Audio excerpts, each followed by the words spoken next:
두 번째는 ESG라는 게 있어요. ESG는 이제 E는 환경, S는 사회, G는 지배 구조라는 건데요. 이 중에서 가장 중요하고 가장 글로벌하게 이슈가 되는 것은 제일 앞에 있는 E입니다. 환경. 그 중에서도 기후, 그 중에서도 탄소 배출이에요. 그러니까 그냥 그 E를 environmental로 얘기할 수도 있지만 이미션이 배출이라는 뜻이거든요. 탄소 배출이라고 이해해도 될 정도로 지금 ESG의 E는 탄소 배출 문제입니다. 우리가 너희 회사의 주요 주주인데 알고 봤더니 너희 탄소 배출 줄이는 거에 전혀 진심이 아니네. 앞으로 계속 그렇게 하면 우리 돈 뺄 거야. 이게 또 얼마나 무섭습니까? 기업이 자본을 확보해야 공장을 짓고 물건을 만들어 팔 거 아니에요. 결국 투자를 받거나 대출을 받아야 되는데 이 두 가지가 다 안 되는 겁니다. 세 번째 흐름이 있어요. 이것은 한 국가가 다른 국가를 상대로 말 그대로 무역 규제를 하는 겁니다. 그 무역 규제 이유는 탄소 배출을 많이 한다는 이유로. 과거의 자유무역 시대에는 이런 식의 무역 규제는 절대 용인될 수 없었어요. 세상이 바뀌었어요. 우리 A국은 너희 B국을 상대로 기후변화 때문에 무역 규제를 하겠다라고 선언하고 실제 행동으로 돌입하겠다는 겁니다.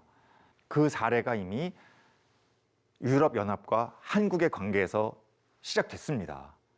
이미 2023년, 작년이죠. 10월부터 유럽연합이 시도하는 탄소 국경 조정 제도라는 제도가 그 시범이 시작됐어요. 그리고 2026년도가 되면 앞으로 2년 후죠. 본격적으로 이 규제가 도입될 예정입니다. 우리나라의 그 해당 품목을 수출하는 기업은 꼼짝없이 거기에 대한 탄소 배출에 대한 비용을 부담하지 않았기 때문에 물건 팔 때마다 물건값에다가 마치 세금을 매기는 것처럼 비싼 물건을 유럽연합에 팔아야 되는 상황으로 가고 있는 거예요. 그러면 당연히 그 기업의 물건에 대한 경쟁력은 어떻게 되겠어요? 떨어질 수밖에 없겠죠. 물건값이 비싸지는 거 아니겠습니까? 그래서 그 제도로부터 피해를 받지 않도록 하는 근거를 대한민국이 만들어내야 되는 거죠. 그렇지 않으면 앞으로 몇 년 뒤에 갑자기 이제 수출 물량이 뚝뚝 떨어지는 일이 철강 산업부터 시작해서 생겨날 수 있는 겁니다. 그런데 이게 짧게 보면 위협이지만 대한민국 철강 산업에 길게 보면 다른 나라들은 하지 않으면 근데 우리는 열심히 하면 어떤 일이 생기겠어요? 그 나라가 유럽연합에 수출하는 물량은 점점 떨어질 것이고 그 물량을 대한민국 철강 산업이 흡수할 수도 있다. 그렇지 않습니까? 우리는 제대로 준비했으니까. 그래서 앞으로 이런 것들을 잘만 활용하면 위협이지만 동시에 기회가 되고 우리나라 산업의 경쟁력을 올릴 수 있는 기회가 된다. 그렇기 때문에 새로운 부가가치의 기회로 삼자.